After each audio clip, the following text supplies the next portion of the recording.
Hello po sa inyo lahat. Ako po si Ed and welcome to my channel, Ed Speaks.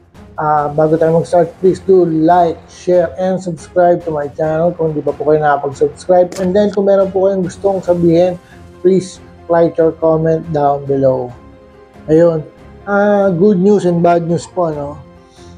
Good news na makapagdagdag po tayo ng ating mga effort para maprotektahan po yung ating rights at saka yung ating mga natural resources diyan sa West Philippine Sea. Kasama na rin lahat ng ating nasukupan sa Exclusive Economic Zone or EEZ. Tungkol po, ang bad news po, baka mapalaban tayo. Kung ano po yung sinasabi ko, panoorin po muna natin ito.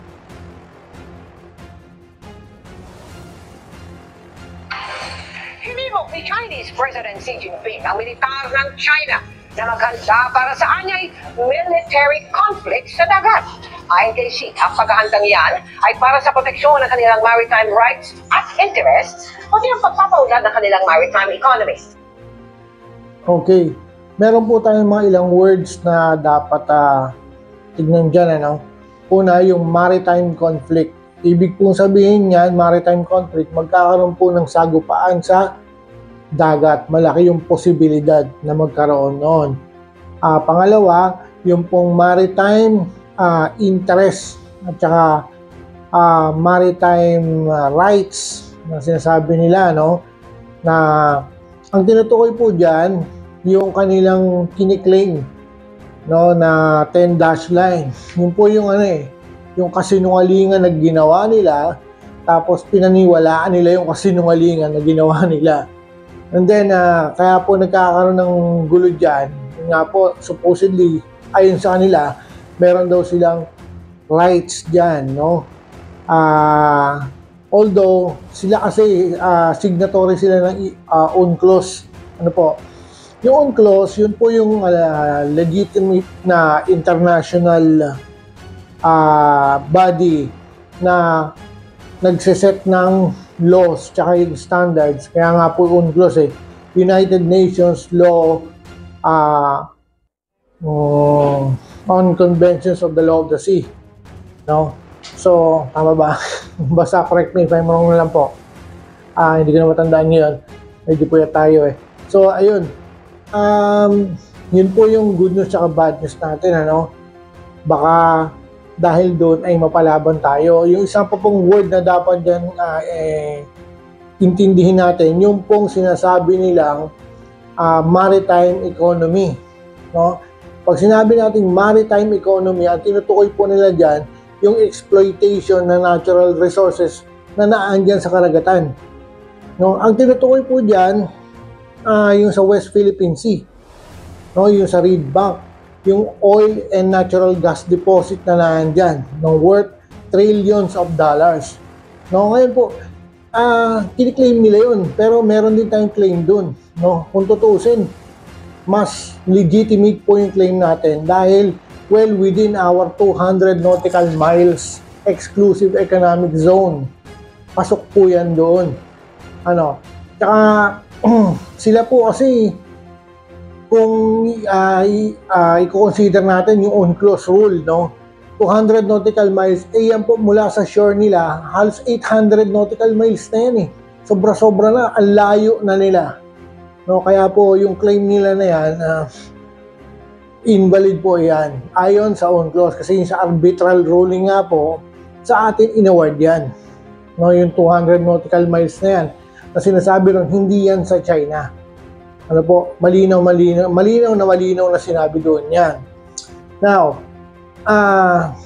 since nga po, nagdeklara ng ganyan si Xi Jinping, pero bago yan, aralin muna natin, kung ano yung magiging possible implication yan, dahil nga kiniklaim nila, kasi nga kiniklaim nila na kanila yan, so ang ginawa nila, nag-set sila ng mga batas, gumawa sila ng mga batas na ini-enforce nila dyan. Since ayon sa kanila, sa paniniwala nila, kanila daw yan.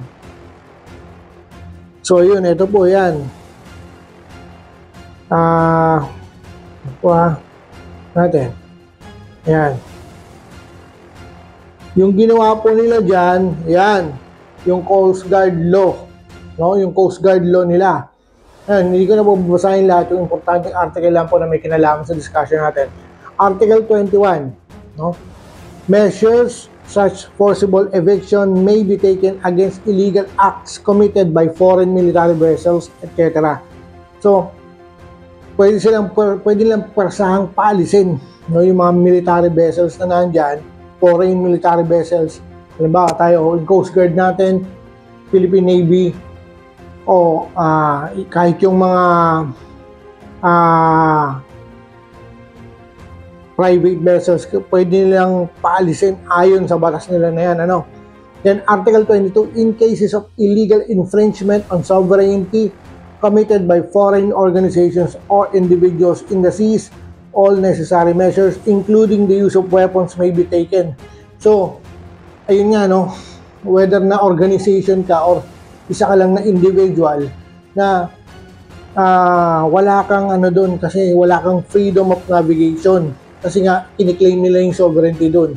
So kung halimbawa, namamangka ka lang doon, namamangka lang ako doon, isang tao lang ako, pribadong individual, pwede lang akong bombahin, pwede silang gumamit, no, ng weapons, no? Which is, hindi tama yon ayon sa UNCLOS. Article 25, provisional maritime warning areas may be set, the passage and stay of vessels and people may be restricted or prohibited.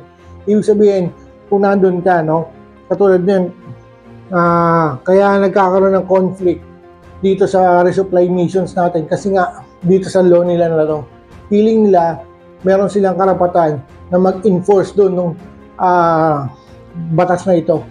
Although, in reality, since signator sila na UNCLOS, wala po yon, hindi invalid po yon, no? Illegal. Okay po?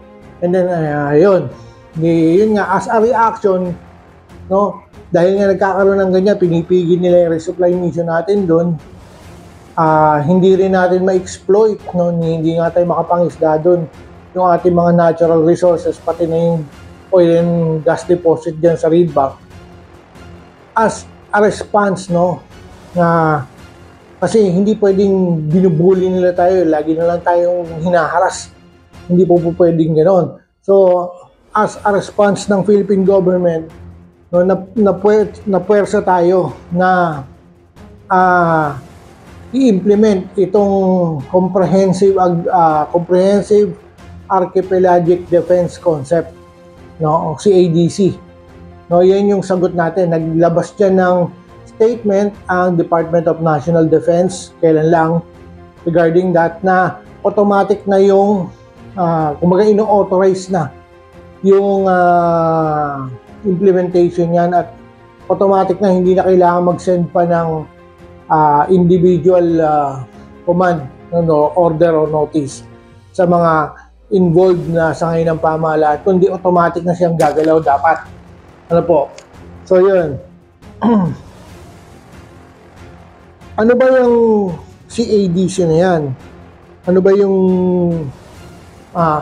purpose niyan? Dalawa po yung purpose niyan. Isang economic at saka isang for national security, national defense. No? Yung purpose po niyan, with regards to economic, kung para saan po yan, ito po. No? Tingnan natin, ito yung ayon sa Benar News, Defense Chief, military to be used for safeguarding Philippine access to sea resources. Written by Camille Elemia on 2024, January 24, Manila. No?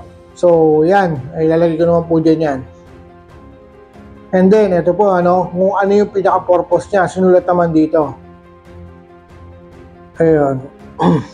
Hindi ko na po babasahin lahat, yung importanteng paragraphs na lang para mabilis tayo kasi nahirapan din po ako magsalita dahil sa ngipin ko. In a major policy speech on Tuesday night, Teodoro spoke at length about his department's comprehensive archipelagic defense concept, which he said aims to ensure that Filipinos will benefit from the exploitation of resources in the mineral-rich waterway. Transcripts of the speech at the Manila Overseas Press Club were only released Wednesday. No? So dapat daw masiguro natin na makikinabang, no, ang mga Pilipino sa exploitation ng natural resources na andun sa ating EEZ. The implementation strategy will guarantee as much as possible unimpeded and peaceful exploration and exploitation of all natural resources within the country's exclusive economic zone for Philippine nationals, corporations, and others authorized by the Philippine government, he said. So ayon dito, yung strategy daw po ay gumagarantiya, no, sa unimpeded, ibig sabihin walang hadlang, hindi nahadlangan at mapayapa na exploration at paggamit, no, ng lahat ng likas na kalikasan na naandun sa ating exclusive economic zone, no, para sa mga Pilipino, individual, grupo, korporasyon, o iba pa na pinahihintulutan ng pamahalaan ng Pilipinas. No, so yun yung pinaka-purpose niya. No, economic, no, sa economic side. Now, meron din pong purpose ito for national security and national defense. Katulad sinabi natin kanina. Ito po yun.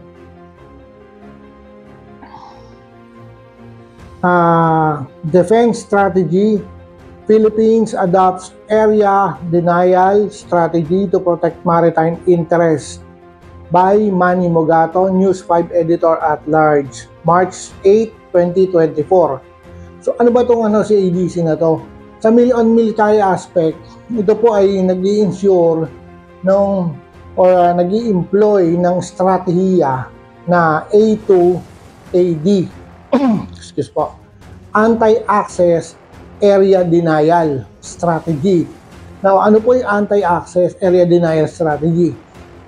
Hindi po sila basta-basta makakapasok at makakapaglaboy-laboy na kung saan within our economic zone, no? Unless hihingi sila ng permiso. Hingi muna sila ng permiso sa atin. Pag pinayagan natin, tsaka sila pwedeng dumaan. Kasi po ngayon, bukas na bukas po siya eh. No, kaya nga po yung nakapunta sa Benham Rice yung yung Chinese research vessel.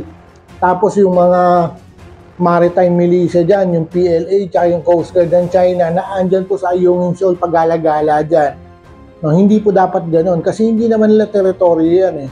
That is well within our exclusive economic zone. No, dapat meron na silang pasintabi, oy, para naman, ganun. No, although, technically, freedom of navigation, no? Lahat ng bansa pwedeng dumaan dyan kung dadaan lang. Dumaan ka, okay, fine. No, pero yung tatambay ka dyan, tas wala ka namang ginagawa, nakatambay ka lang dyan, pinupulis mo yung lugar na yan, as if inaangkin mo na, ay hindi pwede. Kailangan, dumaan ka kung dadaan ka. You have the right. Pero yung mag-stay ka dyan, mag-loiter ka, tapos pupulisin mo yung mga mangingisda namin, tapos pupulisin mo, haharangan mo yung nagre-resupply mission namin, sisirain mo yung mga bangka, hindi tama yon. Ano po, maling-mali po yon. Una, hindi lang nila sinasaklawan o tinatapakan ng karapatan natin mga Pilipino sa ating pagmamayari. Kasi domain natin yan eh. Nasa ginrant sa atin yan para gamitin natin yung mga resources dyan. No? Kung mangingisda tayo, pwede. Kung mag-oil drilling tayo, pwede. Kasi nga, ginrant sa atin yan ayon sa 2016 arbitral ruling. No? That is well within our 200 nautical miles exclusive economic zone. No? Kaya wala silang karapatan dyan in China. No? So, yun. Bukod po dyan, Ang aim po, ang goal nitong CADC na to ay maglagay ng mga military assets, no? Na una po, ayan, basahin natin ha. Hindi lang pangdagat, kundi pati panghimpapawid. Ano po? Well, dali po ha.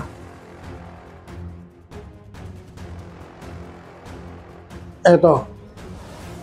Last year, President Ferdinand Marcos Jr. approved a 10-year, 1.9 trillion Third Horizon program of the military's capability upgrade plan focused on external and territorial defense. Ayun po, last year daw po, ng isang taon, inaprubahan po ng Pangulong Bongbong Marcos yung 1.9 trillion na pondo para ipagbutihin o i-upgrade yung ating territorial kaka external defense, no? Ibig sabihin po noon, dati kasi nakapokus po tayo sa internal defense eh. Yung internal aspect, yung sa mga secessionist, insurgents, doon tayo nakapokus. Kaya yung binibili natin, puro asset na pandepensa sa within the territory. Ngayon po yung panlabas kasi ang problema natin yung external eh, China. No? Now, for instance, the Philippine Marines had acquired 2 batteries of short-to-ship BrahMos missiles from India. The Army is also interested in short-to-ship missiles. So, missiles po, no, anti-ship, yung mga BrahMos. Yun po yung bumili tayo, no? Dalawang batteries. Kung saan nilalagay yan, secret. No, malaman po yan, siyempre nakatutok yan. Either na malapit sa Batanes, no, yung area na yan. Basta, kasi ano yan eh, kung ano yung covered niyang area, no? Kung hanggang saan niya ma-cover yung distance, yung range ng missile. So, yun. The Navy is acquiring 2 additional guided missile frigates, 2 corvettes, 6 offshore patrol vessels, and extra fast attack interdiction craft armed with short-range missiles. So, lahat ng mga barko, surface ships, no?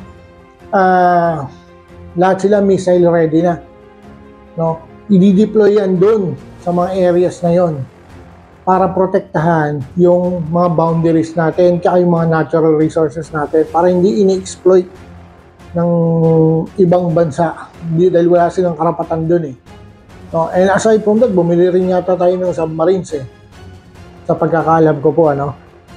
Kaya yun, the Air Force on the other hand would build 4 squadrons of multi-role fighters, an airborne early warning and control aircraft, long-range patrol aircraft, and air refueling plane. So talagang ano, yung napapanood natin na maging gano'n na rin tayo ka-high-tech, no? Yung parang yung ano yun eh, yung aeroplano na merong pinggan sa ibabaw, no? Yun yung pagkakalam ko, no? Yung airborne early warning and control aircraft.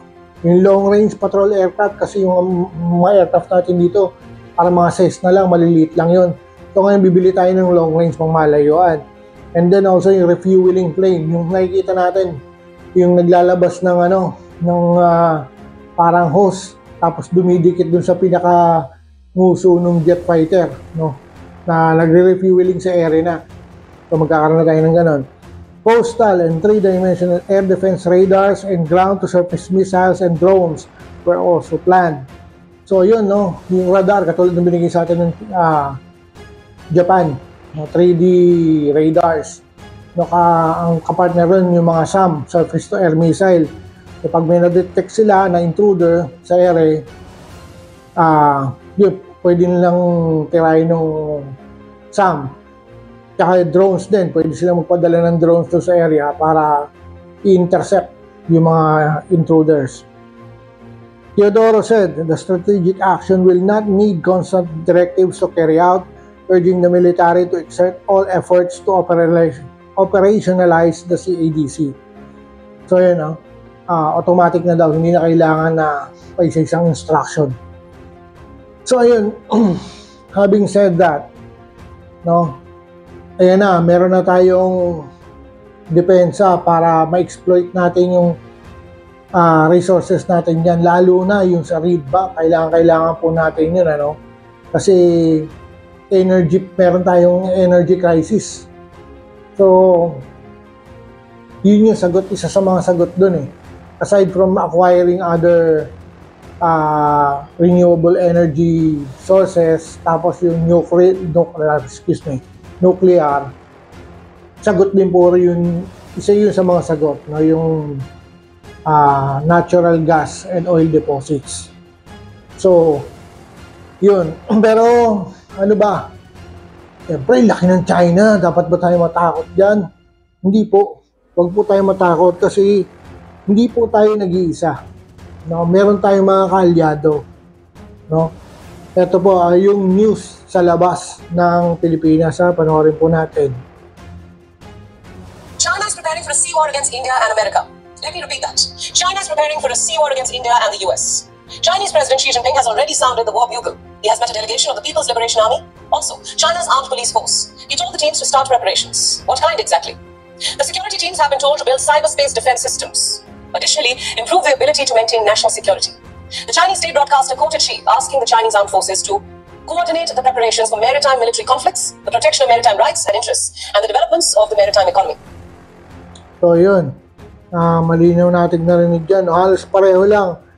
Ngayon sinasabi nila with regards doon sa interest ng China na yung kanilang maritime economy, maritime rights, maritime so on so forth, no? Pero ang kaibahan dito, nire-report nila na kalaban din na ng China ang India at saka US. So kung iniisip natin mahina, matatalo yung US kasi mas maraming ships, no, halos kalahati lang. Kalahati nga lang talaga dahil 200 lang sa US, 400 sa China. Yung India pa. 'Di ba? Kasama 'yon. Kaya sa matter of fact, nagpadala nga ng bago, no? Kailan lang 'yon? 10,000 troops dun sa border sa LAC. No, ng border ng China at India. Ibig sabihin yan, pag naglunsad ng naval war ang China, papasok ang India sa lupa. So, hindi mangyayari yung naval war lang, doon lang sila sa dagat, hindi. Hindi ganun kasimple yun. Dahil merong India na papasok sa, madaling makapasok sa nila kasi magkatabi lang yung border nila eh. No? Kung drawing drawing lang yata yung naghihiwalay sa kanila. Kaya, ngayon, hindi po tayo dapat matakot, no? Kasi lagi naman tayo tinutulungan ni Lord, di ba? Na let's not lose faith in God, no? Lagi lang tayong tawag sa Kanya, kapit lang. Tsaka, ito, no, na in-expose na natin, no, na meron ganyan mangyayari, expectin na natin, no, kasabay niyan. Expectin natin yung internal, yung mga gustong magpababa kay PBBM na yung nagdi-destabilize sa gobyerno. Sasabayan, sigurado ako, sasabayan. Nagmi-meeting na nga sila, di ba? Kung paano gagawin nila. Yun eh. Kaya nagsasama-sama yung mga yun, nagmi-meeting eh. Di ba? O ano na yung sinisigaw dun sa Liwasang Bonifacio? BBBM resign, di ba? Pinag-i-resign na. No? Kasi nga, yung interest nila, at interest ng China, nagja-jive, no? Nagtutugma. No? Pag nawala si BBM, yun yung pinaka-point dyan, no? Yung ating Pangulo, at pag napabagsak yung pamahalaan, pag nawala si PBBM dyan, sino papalit? Pro-China. Tapos, yung mga problema nila, yung mga asunto nila, wala na lahat. Mabubura na yun. Dahil mapoproteksyonan sila eh. Dahil nasa mataas na pwesto yung papalit, yung na pro-China eh. Diba? So, alam na natin siguro, yung mga detalye nun, hindi ko na kailangan yung isiwalat pa dito. No? So, yun. So, maghanda tayo. Let's be prepared. Yun po yun eh. No? Kaya, tayo mga mamamayan, sumunod tayo, no, sa sinasabi ng ating pamahalaan. Huwag tayong gumaya dyan sa mga pro-China yan, lalo na yung isang pretending na IR expert ko, no. No, pero ang totoo lang, nako, sabit-sabit. Parang ganito po kasi yung gusto nilang mangyari. So, ibigay na lang natin, no. Tapos, kino-contest nila, nagkakagulo dahil sa'yo, sinisisi nila si PBBM, mali daw. No, yung desisyon ng gobyerno. Ganito lang kasi yan eh. No? Sinasabi nila, tama yung ginawa ng nakaraang gobyerno. Parang ganito yan. Ginagahasa tayo ngayon, pinipili tayong gahasain by force. No? Dinadaan tayo sa pamumuwersa, no, ng panggagahasa. Pero yung before, kasi kaya walang pwersahang nagaganap dahil pusa tayong bumubukaka, pusa tayong bumibigay, pokpok tayo. Ginawa tayo mga pokpok. Putang ina. Ngayon, hindi na tayo pokpok. Disente na tayo. No? Kaya ginagahasa tayo. Pili tayong pinagsasamantalahan. Kaya po, nako, doon po tayo sa matino at sa tama. Huwag tayong makikinig dyan sa mga liko na gusto ipamigay yung teritoryo natin. Tubig lang yan eh. Sipahin ko mukha mo dyan eh. So, bago po uminit yung ulo ko, no? Again, ako po si Ed. Please do like, share, and subscribe to my channel. Ngayon, kung gusto niyo naman po mag-share ng blessing nyo, ilalagay ko po dyan sa description yung aking Gcash. Bahala na po kayo. If ever na pandagdag yan sa pang-kuryente, tapos pang-internet, siguro pang-ipin ko na din para umayos naman yung pagsasalita akong hirap eh. Sige po, salamat po. Mag-ingat po kayong lahat. God bless you all. Bye.